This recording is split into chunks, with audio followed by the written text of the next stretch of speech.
बहुत बहुत स्वागत है जावा के इस क्लास में और हमारे चैनल प्रोग्रामिंग विथ आर के झा में।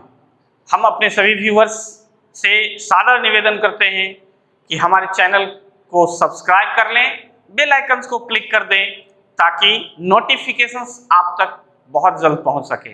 वीडियो को लाइक करें, शेयर करें, ज़्यादा से ज़्यादा लोगों तक वीडियो को पहुंचाएं और कमेंट्स करके हमें बताएं कि हमारा वीडियो आपको कैसा लगता है। जावा के इस क्लास में आज हम लोग बहुत ही इंपॉर्टेंट टॉपिक का डिटेल में बात करेंगे दोस्तों, और उस टॉपिक का नाम है प्रोग्राम स्ट्रक्चर ऑफ जावा। तो आइए शुरू करते हैं। बिना विलंब किए हुए हम लोग टॉपिक को आज पूरे समझने का कोशिश करेंगे। Program structure of Java. जैसा कि इसके पिछले वीडियो में हमने प्रोग्राम स्ट्रक्चर के नेसेसिटी की बात की थी, और इसके नेसेसिटी के बारे में हम समझते हैं बहुत अच्छे से कि किसी भी लैंग्वेज का प्रोग्राम स्ट्रक्चर को फॉलो करके ही प्रोग्राम लिखा जा सकता है और सफलता हमें मिल सकता है। अगर हम प्रोग्राम स्ट्रक्चर के बारे में नहीं जानते किसी लैंग्वेज का, तो उस लैंग्वेज में हम प्रोग्राम नहीं कर सकते, क्योंकि जब एडिटर्स को हम ओपन करते हैं प्रोग्राम राइट करने के लिए, तो हमें कहीं पर कोई इंस्ट्रक्शंस नहीं लिखा रहता कि यहाँ पर ये लिखना है, यहाँ पर ये लिखना है। ये इंटरनल कंपाइलर के अंदर प्रोग्राम किया हुआ होता है कि किस जगह पर क्या लिखने को क्या समझा जाएगा। तो हम एज ए प्रोग्रामर, हमें कोई लैंग्वेज पढ़ना जो पड़ता है वो क्यों पढ़ना पड़ता है? वो इसीलिए पढ़ना पड़ता है कि आप उस लैंग्वेज के रूल्स को समझें, उस लैंग्वेज के ग्रामर को समझें, उस लैंग्वेज के स्ट्रक्चर को समझें, ताकि प्रोग्राम आप उसके अंदर कर पाएं। अगर बिना स्ट्रक्चर का, बिना कोई सर्टेन रूल्स का प्रोग्रामिंग करने की बात हो जाती, तो हर एक पर्सन, हर एक नॉन टेक्निकल लोग भी जावा के बारे में जानकार हो जाता, सी के बारे में, C++ और किसी भी लैंग्वेज के बारे में जानकार हो जाता। तो फिर पर्टिकुलर लैंग्वेज को पढ़ने की कोई आवश्यकता किसी को नहीं होती, लेकिन हमें पढ़ना पड़ता है। क्यों पढ़ना पड़ता है और पढ़ने का क्या मतलब होता है? यही मतलब होता है कि आप इन चीजों को जानते हैं, इसलिए आप उसके जानकार होते हैं। ओके, तो उम्मीद करते हैं कि आप प्रोग्राम स्ट्रक्चर को समझेंगे और जावा के प्रोग्राम को कैसे लिखा जाए और किस जगह पर क्या काम किया जाता है, वो इस टॉपिक में आपको समझ में आ जाएगा। तो हमने पिछले वीडियो में प्रोग्राम स्ट्रक्चर के नेसेसिटी और कौन कौन से सेक्शन होते हैं उसके बारे में हमने लिखा था। आज फिर से हम उस टॉपिक को रिवाइज करेंगे कि इसके अंदर जो सेक्शंस होते हैं उसमें आते हैं डॉक्यूमेंटेशन सेक्शन, इसमें सेकंड आप कह सकते हैं पैकेज क्रिएशन सेक्शन, थर्ड कह सकते हैं import section, fourth is interface creation section, user defined class section, और फिर मेन क्लास सेक्शन।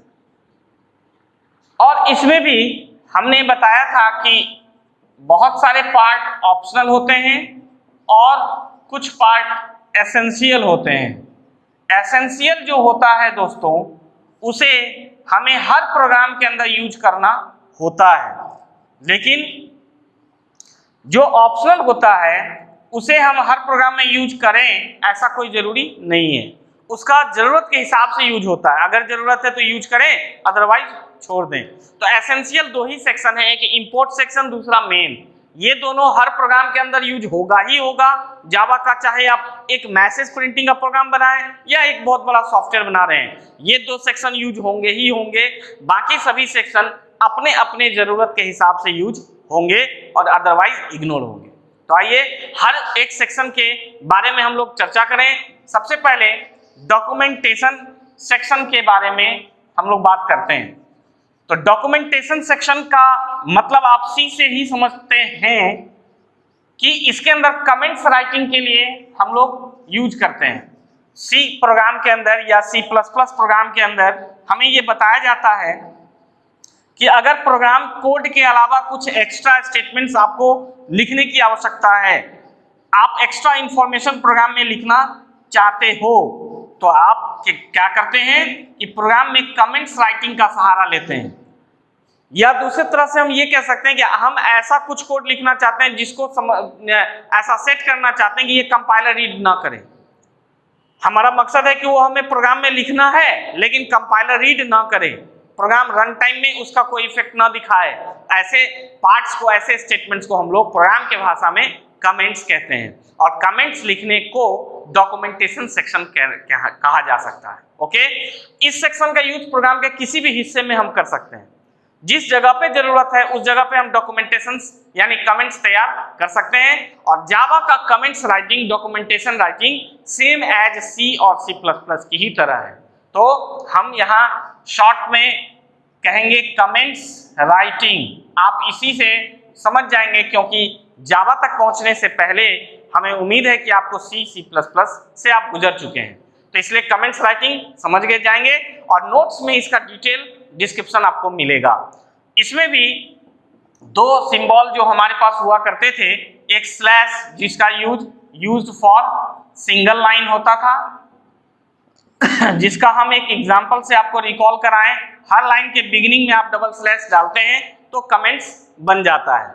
और दूसरा आप स्लैश स्टार और स्टार स्लैश का यूज करते हैं, जिसे हम कहते हैं यूज्ड फॉर मल्टीपल लाइंस। तो ये कमेंट्स राइटिंग का पुराना तरीका है, कोई नया तरीका नहीं हुआ, क्योंकि C और C++ में भी कमेंट्स राइटिंग के लिए यही तरीका हम लोग यूज किया करते हैं। तो इसलिए कमेंट्स राइटिंग मतलब डॉक्यूमेंटेशन सेक्शन, और ये चूंकि ऑप्शनल है इसलिए हर प्रोग्राम में आप जरूरत नहीं है कि लगाएंगे ही, लेकिन आप चाहें तो लगा सकते हैं। ये डॉक्यूमेंटेशन हुआ। दूसरा सेक्शन हमारा पैकेज क्रिएशन सेक्शन कहा जा रहा है। तो हम लोग अब बात कर लें कि यहाँ एक नया टर्म पैकेज का बात आ रहा है, ये क्या होता है। तो आइए second section package creation section की बात करें। हालांकि ये भी ऑप्शनल है, हर प्रोग्राम में इसका भी यूज नहीं होगा, जरूरत पड़ने पे अपने समय पर इसका यूज किया जाएगा, लेकिन कब समय आएगा इसका हम कब यूज समझेंगे, इसके लिए इस सेक्शन का कॉन्सेप्ट हमारे पास होना चाहिए। इसमें एक नया टर्म है पैकेज। जावा में ये पैकेज टर्म का क्या मतलब होता है। जैसे सी में दोस्तों हमें बताया जाता है कि जितनी भी प्री डिफाइंड फंक्शंस का कलेक्शन है उसे हेडर फाइल्स के रूप में ग्रुप किया गया। जैसा कि आपको पता होगा, हेडर फाइल्स के अंदर हम लोग बोलते हैं कि प्री डिफाइंड फंक्शंस का कलेक्शन होता है। तो जावा में क्या किया गया कि किसी भी लैंग्वेज में वर्क परफॉर्मेंस के लिए तो मेथड ही होंगे, यानी फंक्शंस होंगे। फंक्शन को ही ऑब्जेक्ट ओरिएंटेड लैंग्वेज में आने के बाद मेथड कहते हैं। ओके, तो जब कभी भी हम मेथड का नाम बोलें तो आप उसे फंक्शंस ही समझेंगे। फंक्शंस मतलब ग्लोबल होता है, जो कि सी में टर्म यूज होगा, और ऑब्जेक्ट ओरिएंटेड लैंग्वेज में आने के बाद फंक्शंस को हम लोग मेथड्स कहते हैं। मेथड्स ये इंडिकेट करता है कि वो ग्लोबल नहीं है, वो किसी ना किसी क्लास को बिलोंग कर रहा है। ओके, तो जावा में जितने भी मेथड्स हैं उन सबको किसी ना किसी क्लास के अंदर रखा गया है, क्योंकि कंप्लीट ऑब्जेक्ट ओरिएंटेड होने के कारण। और जितने भी क्लासेज हैं उनका जो ग्रुपिंग तैयार हुआ उसे हम जावा में पैकेज कहते हैं। तो हम ये कहेंगे कि पैकेज के अंदर में कंटेन किया गया है किसको, क्लास या इंटरफेस नाम का 2 यूनिट है जावा में। तो क्लास या इंटरफेस को ग्रुप किया गया पैकेज में, और इसके अंदर ग्रुप किया गया मेथड्स को, जिसको हम लोग फंक्शंस कहा करते हैं। तो हम ये कहेंगे कि फंक्शंस का कलेक्शन हुआ क्लास के अंदर और क्लासेस का कलेक्शन हुआ पैकेज के अंदर।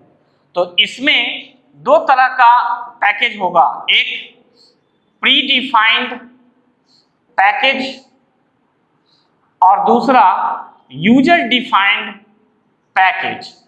यानी बहुत सारे जो प्री डिफाइंड मेथड्स हैं उनका कलेक्शन प्री डिफाइंड क्लासेस में है, और प्री डिफाइंड कलेक्शन क्लासेस का कलेक्शन प्री डिफाइंड पैकेज में। तो ये तो हो गया प्री डिफाइंड का, लेकिन हमारे पास ये भी सुविधा है जावा में कि हम अपना भी पैकेज बना सकते हैं। उसमें हम अपने हिसाब से अपने क्लासेस को ऐड कर सकते हैं और क्लासेस के अंदर मेथड्स को ऐड कर सकते हैं। ये कर सकते हैं, यानी आप यूजर डिफाइंड पैकेज भी बना सकते हैं।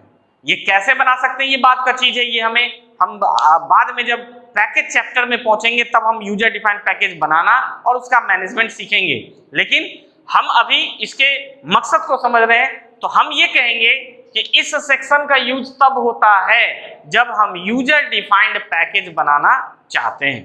तो हम ये एक लाइन आप यहां याद रखें कि this section is used to create user defined package. तो अब आपको इसका यूज समझ में आ गया होगा कि चूंकि आप हर प्रोग्राम में तो यूजर डिफाइंड पैकेज बनाएंगे नहीं, जिस प्रोग्राम में यूजर डिफाइंड पैकेज बनाने का जरूरत है तो हम इस सेक्शन का यूज करेंगे। अब आप पैकेज और इसके नेसेसिटी को आप समझ चुके होंगे, तो ये कॉन्सेप्ट हमारा होगा, इसीलिए ये सेक्शन भी ऑप्शनल है। यूजर पैकेज क्रिएशन सेक्शन हमने देख लिया।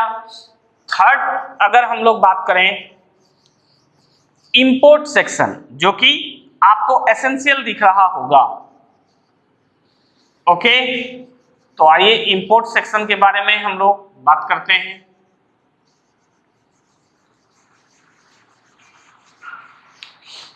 अब यहां हम अगर इंपोर्ट सेक्शन के बारे में बात करें जो कि एसेंशियल है, तो इसी सेक्शन का यूज किया जाता है प्रोग्राम के अंदर प्री डिफाइंड या यूजर डिफाइंड पैकेजेस को ऐड करने के लिए, है ना। हम ये कहेंगे कि this section is used to add predefined और यूजर डिफाइंड पैकेजेस, है ना। क्यों? so that we can use the corresponding classes or methods within program। यही इसका नेसेसिटी है, इसीलिए एसेंशियल है। तो चूंकि आपको पता है, अभी हमने बताया कि जावा चूंकि कंप्लीट ऑब्जेक्ट ओरिएंटेड है, तो जितने भी मेथड्स हैं उसका कलेक्शन क्लासेस में है और क्लासेस का कलेक्शन पैकेज में है। आप जब प्रोग्राम बनाएंगे और उसमें किसी भी प्री डिफाइंड मेथड को आप यूज करना चाहते हैं, तो ये मस्ट होगा कि मेथड जिस क्लास के अंदर है वो क्लास भी हमारे प्रोग्राम में यूज होने चाहिए और क्लास जिस पैकेज में है वो पैकेज भी हमारे प्रोग्राम में ऐड होने चाहिए, तभी हम यूज कर पाएंगे। जैसे सी में आप हेडर फाइल्स ऐड करते हैं ताकि उसके अंदर के फंक्शंस को यूज कर सकें, तो वहां हेडर फाइल ऐड करना भी एक एसेंशियल पार्ट है। इसी तरह जावा में भी हम अगर किसी भी प्री डिफाइंड मेथड को यूज करना चाहते हैं तो उसके कॉरेस्पॉन्डिंग क्लास और उस क्लास के कॉरेस्पॉन्डिंग पैकेज का प्रोग्राम के अंदर एडिशन होना मस्ट है दोस्तों। और इसी सेक्शन को जहां पर हम ये ऐड करेंगे उसे ही हम लोग इंपोर्ट सेक्शन के नाम से जावा में जानते हैं। इसीलिए कोई भी प्रोग्राम बिना मेथड, बिना क्लास और बिना पैकेजेस इंपोर्ट किए हुए नहीं बन सकता, इसीलिए ये एक एसेंशियल सेक्शन होता है। ठीक है, तो हम इसमें जब देखते हैं तो इसका सिंटैक्स हमें दिखता है import Java dot package name dot class name dot method. एक सिंटैक्स हम जावा में इस तरह का लिख सकते हैं। हम लिख सकते हैं Java dot package name dot class name dot star. और एक तीसरा सिंटैक्स भी हम लिख सकते हैं import Java dot package name dot star. इस तीनों में से कोई भी सिंटैक्स प्रोग्राम के अंदर लिखा जा सकता है, लेकिन सबसे जो यूजफुल सिंटैक्स है जिसमें हमारा प्रोग्राम उतने ही चीजों को ऐड करेगा जितना जरूरत है और वो मेमोरी को सेव करते हुए प्रोग्राम बनेगा, वो है पहला नंबर सिंटैक्स। इसमें आपको पर्टिकुलर उसी मेथड्स को ऐड करना होता है जिस मेथड का जरूरत है। अगर हम इस सिंटैक्स को इलैबोरेट करें तो हमने लिखा Java dot package name dot star, तो जिस पैकेज का नाम हमने लिखा उस पैकेज के अंदर जितने भी क्लासेज हैं सभी मेरे प्रोग्राम के साथ ऐड हो जाएंगे और उस क्लासेस के अंदर के सारे मेथड्स प्रोग्राम में ऐड हो जाएंगे। इसीलिए प्रोग्राम का size, memory size unnecessary increase हो जाएगा। इसीलिए रियल प्रैक्टिकल पर्पस में हम ये एडवाइस करेंगे कि आप इस सिंटैक्स का यूज ज्यादा से ज्यादा करें। एक लर्निंग फेज में, एक बिगनर पर्पस के लिए आप इसका भी यूज या इसका भी यूज कर लेते हैं तो कोई बात नहीं है। तो यहाँ एक चीज हमें दिखता है java.java. इसमें जावा को सुपर पैकेज कहा जा सकता है, क्योंकि जावा ने कंसेप्ट ये बनाया जावा के अंदर कि जितने भी प्री डिफाइंड पैकेजेस हैं उसका दो सेक्शन बांट दिया गया। प्री डिफाइंड पैकेजेस का भी दो कलेक्शन बट गया। एक कलेक्शन जावा सुपर पैकेज के अंदर रखा गया और दूसरा कलेक्शन, एक कलेक्शन का नाम हमने जावा बताया और दूसरे कलेक्शन का नाम जावा एक्स रखा गया। जितने भी हमें कोर जावा तक में जितने भी प्री डिफाइंड पैकेजेस का जरूरत होता है वो जावा सुपर पैकेज के अंदर से ही यूज होता है।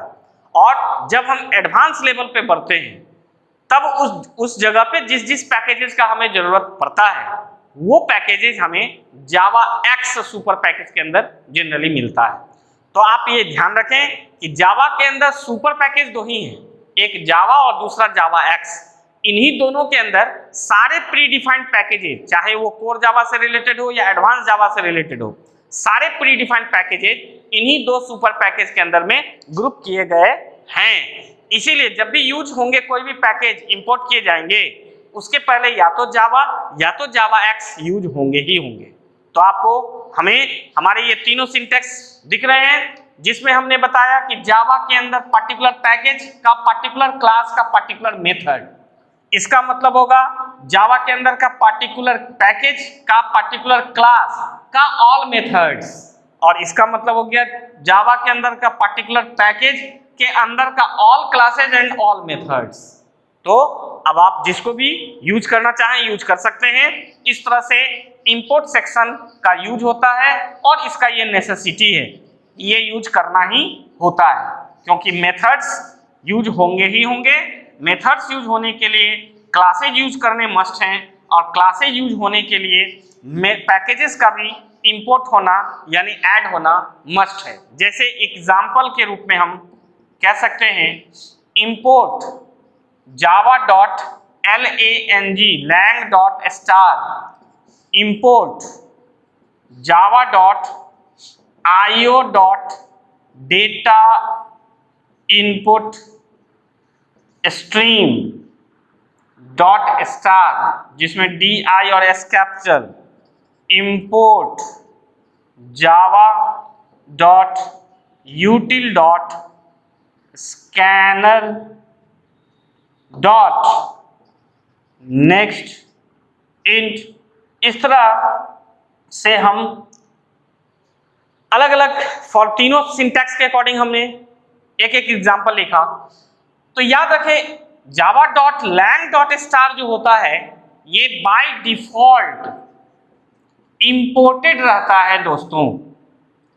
तो अगर आप कोई ऐसा प्रोग्राम देख रहे हो बुक्स में या गूगल पे या किसी भी मीडिया में कि कोई प्रोग्राम ऐसा है जावा का जिसमें कोई इंपोर्ट नहीं दिखाया गया है और जबकि थ्योरी कहता है कि इंपोर्ट सेक्शन एसेंशियल है, तो फिर कैसे बिना इंपोर्ट का काम हो रहा है? तो वहां पर इंटरनल एक कॉन्सेप्ट क्या होता है कि जावा के अंदर lang package by default imported रहता है। तो इसका मतलब जिस प्रोग्राम में इंपोर्ट सेक्शन नहीं यूज दिख रहा है इसका मतलब है कि उसमें उतने ही क्लासेस का यूज हो रहा होगा, उतने ही मेथड्स का यूज हो रहा होगा जो लैंग पैकेज से ही रिलेटेड होगा। तो इसीलिए उसमें इंपोर्ट नहीं भी किया गया है तो काम हो जाता है।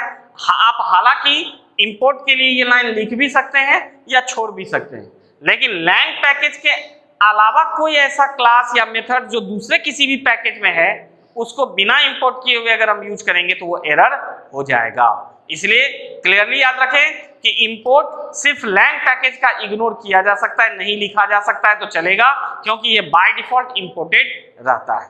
यहाँ हमने कुछ अंडरलाइंस का कॉन्सेप्ट दिखाया है, इसके बारे में हम लोग अगले वीडियो में बात करेंगे। जब हम लोग नेमिंग कन्वेंशन क्लासेस का बात करेंगे उस समय इसके बारे में चर्चा करेंगे कि इसका क्या कॉन्सेप्ट जावा में फॉलो अप होता है।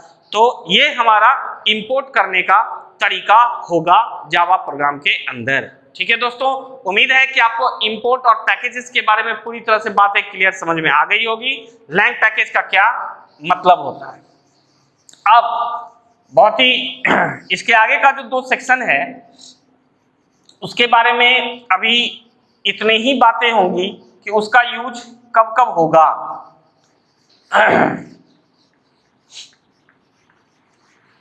एक चीज आप देखें, इंपोर्ट सेक्शन के बाद अब आपको दिख रहा होगा इंटरफेस क्रिएशन सेक्शन। तो इसके बारे में अभी हम लोग डिटेल्स नहीं करना है, इसलिए नहीं करना है क्योंकि इंटरफेस नाम का कंप्लीट एक चैप्टर जावा में हम लोग पढ़ेंगे जिसमें इंटरफेस क्या है और इसका यूज क्या है और कैसे है, इस पर डिटेल बात होगी। लेकिन अभी इस सेक्शन के बारे में आप बस इतना ही समझेंगे कि this section is used to create interface, बस इतना ही। लेकिन क्या है इंटरफेस, क्यों यूज होता है और कैसे यूज होता है, ये इंटरफेस चैप्टर में हम लोग बात करेंगे। हालांकि ये ऑप्शनल सेक्शन है, हर प्रोग्राम में इसका यूज नहीं होगा। और इसके बाद जो आपको दिख रहा है यूजर डिफाइंड क्लास सेक्शन, ये भी ऑप्शनल है। इसके बारे में हम लोग ये कहेंगे कि this section is used to create any number of user defined classes. तो दोस्तों ये भी हमें चैप्टर के थ्रू पढ़ने हैं, पूरा एक चैप्टर हम लोग क्लासेज, ऑब्जेक्ट, इंटरफेस, इन सब के बारे में बात करेंगे, जिसमें यूजर डिफाइंड क्लासेज का क्या डिटेल्स होगा, क्या कैसे बनेगा और कैसे यूज होगा, इसके बारे में हम लोग चर्चा यूजर डिफाइंड क्लासेस चैप्टर में करेंगे।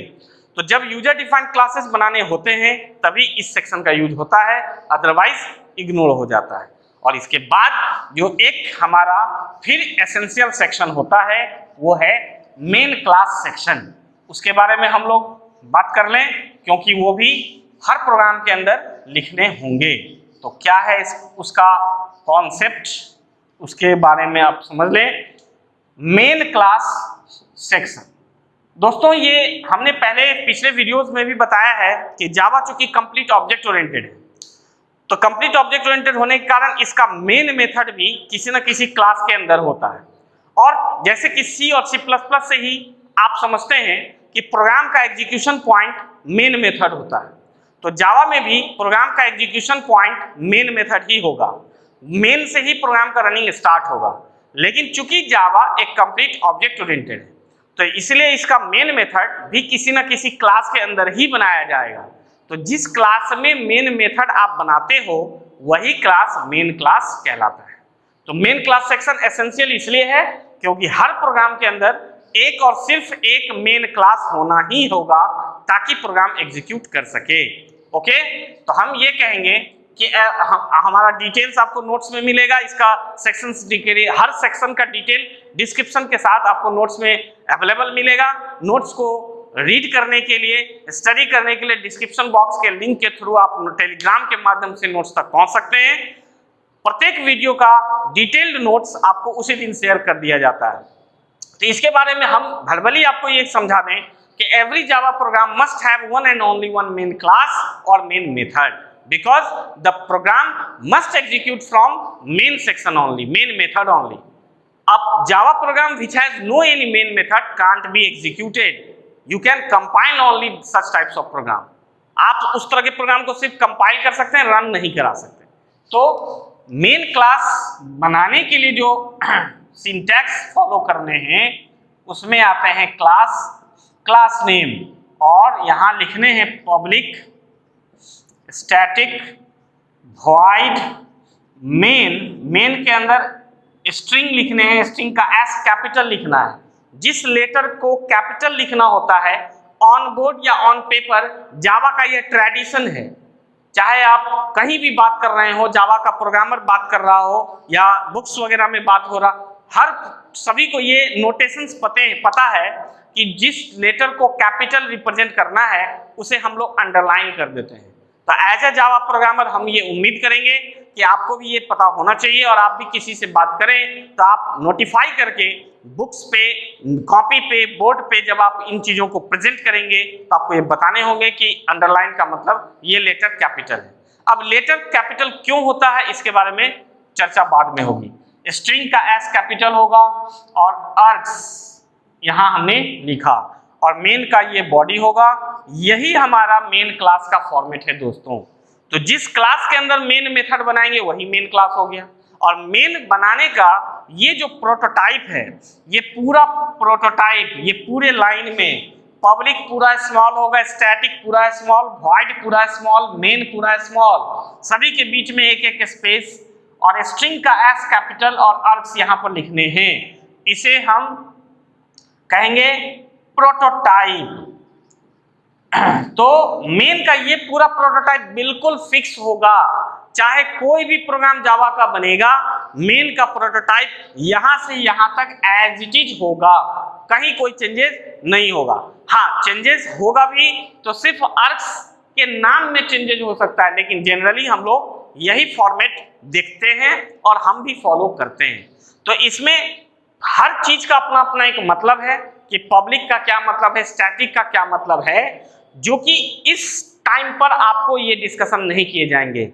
ये सभी का अपना अपना इंपॉर्टेंस अपने अपने समय पर आपको क्लियर किया जाएगा कि मेन का जो ये प्रोटोटाइप दिया जाता है ये क्यों दिया जाता है और इसका पूरे का क्या मतलब होता है। पब्लिक का क्या यूज है, स्टैटिक का क्या मतलब है, वॉइड क्या है, मेन क्या है, स्ट्रिंग क्या है, आर्क्स क्या है, सभी का अपने अपने समय आने पे क्लियरेंस आपको मिलता जाएगा।